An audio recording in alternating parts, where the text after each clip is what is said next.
ఎప్పుడైతే టీటీడీ సభ్యులుగా వాళ్ళు నియమితులు అయ్యారో సో అప్పటి నుంచి కూడా చాలా అంటే చాలా విషయాల్లో చాలా అపశృతులు చోటు చేసుకుంటున్నాయి, చాలా చాలా విషయాలు జరిగాయి. సో అన్యమతస్థులు అక్కడికి చేరుకొని మత ప్రచారాలు చేయడం కూడా జరిగింది. ఇలా ఒక్కటి కాదు, చాలా చాలా జరిగాయి. సో దీనికి సంబంధించి ఎప్పుడైతే ఇవన్నీ జరిగాయో సో భక్తులు చాలా తీవ్ర అసంతృప్తి వ్యక్తం చేస్తున్నారు. అసలు తిరుమలలో ఇవన్నీ అపశృతులు ఏంటి, ఈ విధంగా వ్యవహరిస్తున్నారు అని చెప్పేసి చాలా ఆరోపణలు వచ్చాయి. ఇప్పుడు ఏదైతే సిఐడి విచారణ జరిగిందో, విచారణ జరిగిన అనంతరం ఆయన బయటకు వచ్చి చాలా వ్యంగ్యంగా సమాధానాలు చెప్పడం మీడియాతో. అంటే అధికారంలో ఉన్నప్పుడు ఆ విధంగానే మాట్లాడడం, అధికారం కోల్పోయిన తర్వాత కూడా ఈ విధంగానే మాట్లాడుతున్నారు. అండ్ టీటీడీ అంటే తిరుమలకి సంబంధించి భక్తుల మనోభావాలకు సంబంధించి మనం మాట్లాడాలి. ఇది ఏది కూడా ఒక పార్టీకి సంబంధించింది కాదు. బట్ అవన్నీ కూడా మర్చిపోయి ఒక వ్యంగ్యంగా మాట్లాడడం ఇది ఎంతవరకు కరెక్ట్గా తీసుకోవాలి మనం అసలు? మేడం నీలిమ గారు, మీకు అలాగే ఏబిఎన్ వీక్షకులకి మరియు ప్యానెల్ ఉన్నటువంటి ఇతర సభ్యులకు కూడా నమస్కారం అండి. నమో వెంకటేశయ్య.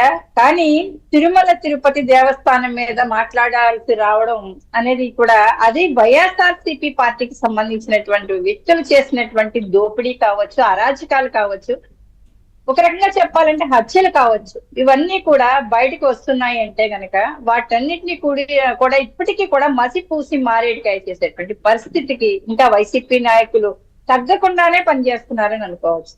ఎందుకంటే బొమ్మన కరుణాకర్ రెడ్డి గారు మాట్లాడినటువంటి మాటలే దీనికి ఒక ఉదాహరణ. పసిఫిక్ సముద్రంలో నీళ్లు ఎన్నంటే నేను ఎక్కడ చెప్పగలను, నైలు నదిలో మొసళ్ళు ఎన్నంటే నేను ఎన్ని చెప్పగలను అని ఆయన మాట్లాడడం అంటే ఏమిటి, ఎలా, ఎందుకు అన్నది నాకు తెలియదు. అంటే ఒక మాజీ టీటీడీ చైర్మన్ గా ఉన్నటువంటి వ్యక్తికి అక్కడ ఏమీ తెలియకుండానే అంత అధికారంలో ఉన్నటువంటి పదవులు అనుభవించారండి.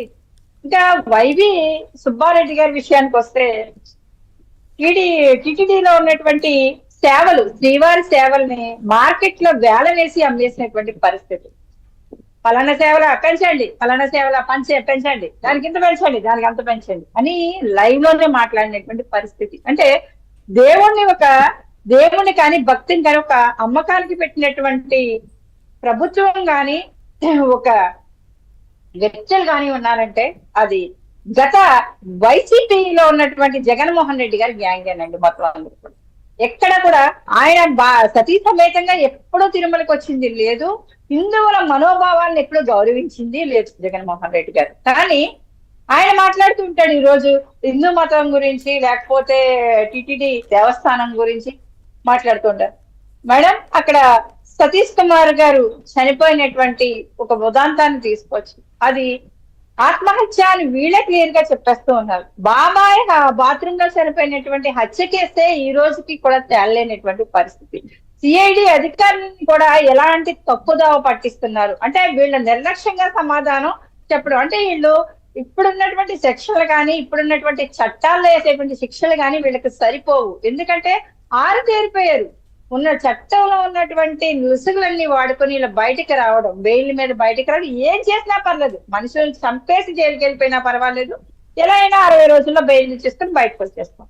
లేకపోతే మహా అయితే ఏమైంది, 3 నెలలు తిరగకుండా మళ్ళీ బెయిల్ వచ్చేస్తుంది, అంతే కదా. అంటే తెగింపు ధోరణితో వీళ్ళు దోచుకోవడానికి కానీ దాచుకోవడానికి కానీ వెనకాడకుండా దోచుకున్నటువంటి వ్యక్తులుగా ఈ రోజు అదే డబ్బుతో ఏ విధంగా తప్పించుకొని తిరుగుతున్నారన్నది కూడా ప్రజలకు అర్థమవుతుంది. కానీ తిరిగి కూటమి ప్రభుత్వం మీద బురదేస్తున్నటువంటి పరిస్థితి. లడ్డూ విషయంలో ఏ కల్తీ జరగలేదే, నివేదికలు వస్తాయి, అక్కడ లడ్డూ విషయంలో కల్తీ జరిగిందని ల్యాబ్ రిపోర్ట్లు వస్తాయి, వచ్చినా సరే వీళ్ళు అడ్డంగా బొంకడం అంటారు కదండి, అలాగా బొంకడం. అంటే ప్రతి విషయంలోని కూడా, లడ్డూ విషయంలోనే కాదు, శ్రీవారి సేవల విషయంలో కావచ్చు, అక్కడ వీళ్ళు చేసినటువంటి అన్యమతస్తుల్ని ఆ గుడిలో ఏ విధంగా వీళ్ళు రిక్రూట్ చేయడం కావచ్చు.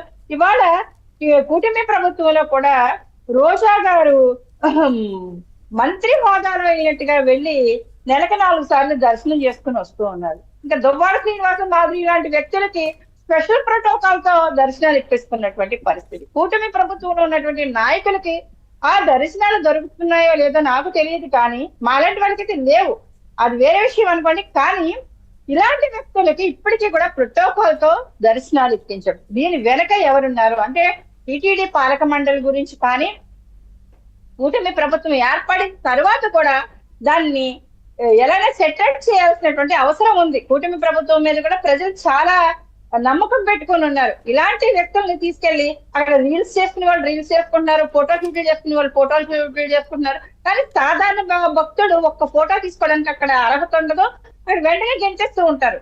కానీ ఇలాంటి వ్యక్తులకే వైసీపీ ఎంత అధికారంలో ఉందా?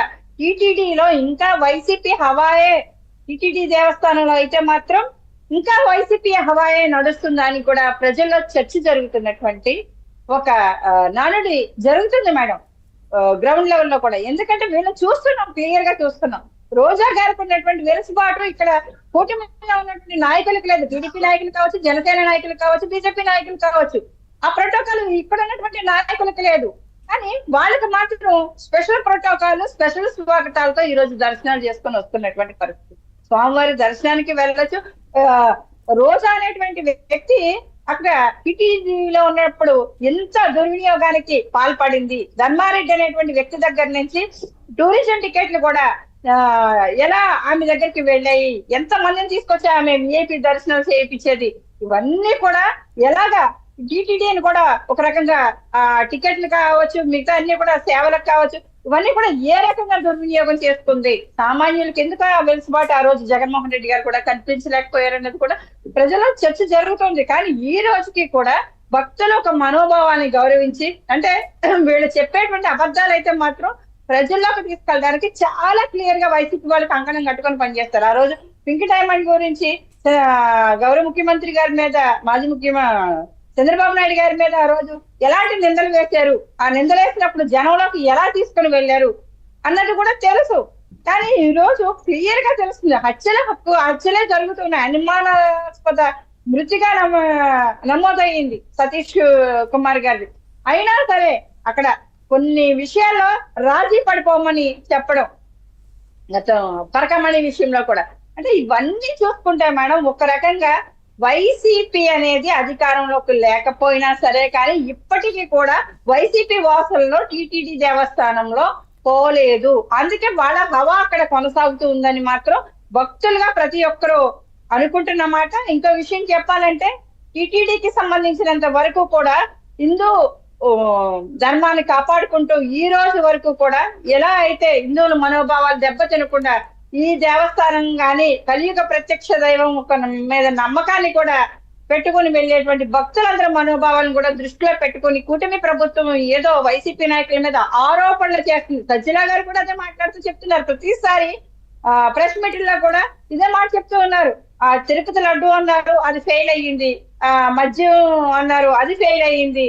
పరకామణి అంటారు, దానికి మాకు సంబంధమే లేదు అని మాట్లాడు. అంటే నిజాలన్నీ కూడా మీడియా కూడా బయట పెడుతున్నా సరే కానీ వీళ్ళు మాట్లాడుతున్నటువంటి మాటలు కూడా కూటమిలో ఉన్నటువంటి నాయకులు కావచ్చు, అలాగే పదవుల్లో ఉన్నటువంటి నాయకులు కావచ్చు, ఇవాళ ప్రభుత్వ ప్రోటోకాల్ అనుభవిస్తున్నటువంటి వ్యక్తులైతేనో గళం ఇచ్చి గట్టిగా మాట్లాడాలి మేడం. లేకపోతే కనుక దీన్ని వైసీపీ ఏదైతే పోర్ట్రేట్ చేస్తుందో జనాల్లోకి అదే నమ్మేటువంటి పరిస్థితి ఉంటది. ఆ తర్వాత ఎన్ని మాటలు మాట్లాడినా సరే కానీ ప్రజలు నమ్మేటువంటి పరిస్థితి ఉండదు. కాబట్టి వైసీపీ నాయకులను అయితే మాత్రం ఇలాంటి దేవుడు సొమ్మును కూడా దోచుకు తిన్నటువంటి ఈ రాబందులను అయితే మాత్రం ఖచ్చితంగా అరెస్టులు చేసి జైల్లో పడేసినప్పుడే దేవుడు ఒక సొమ్ముకు కానీ ఇలాంటి హిందూ దేవాలయాల పరిరక్షణకు కానీ ప్రజలు ఇచ్చేటువంటి విరాళాలు కావచ్చు, ప్రజల నుంచి వచ్చేటువంటి నమ్మకాలు కావచ్చు, కాపాడిన వారు కూటమి ప్రభుత్వం కూడా అవుతుంది మేడం. రైట్. శరత్ చౌదరి గారు, సో వైఎస్ వివేకానందరెడ్డి చనిపోయినప్పుడు గొడ్డలిపోటుతో చనిపోతే లేదు గుండెపోటుతో చనిపోయారు అని చెప్పేసి డిక్లేర్ చేసేసారు వాళ్ళు.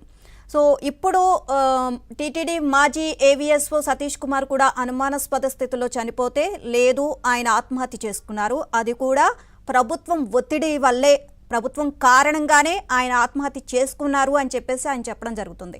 అంటే ఎక్కడ ఏ జరిగినా సరే హత్యకి సంబంధించి సో వీళ్ళు ముందే డిక్లేర్ చేసేస్తున్నారు, లేదు ఇలా జరిగింది, లేదు ఇలా జరిగింది అని చెప్పేసి ముందే డిక్లేర్ చేసేస్తున్నారు వాళ్ళు.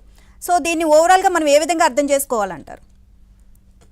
నీలిమ గారు, ఇక్కడ వైఎస్ఆర్సిపి ప్రభుత్వం లో ఉన్న మనుషులు కావచ్చు, అక్కడ ఉన్న వైఎస్ జగన్మోహన్ రెడ్డి కానీ అక్కడ వాళ్ళ చుట్టుపక్కల ఉన్న మనుషులు వీళ్ళందరూ మెథడ్ ఆఫ్ మోడస్ ఆపరేటివ్ ఒకటేనండి. ఎప్పుడూ కూడా ఇది ఇప్పుడు నుంచి జరుగుతున్నది కాదు. పరిటాల రవి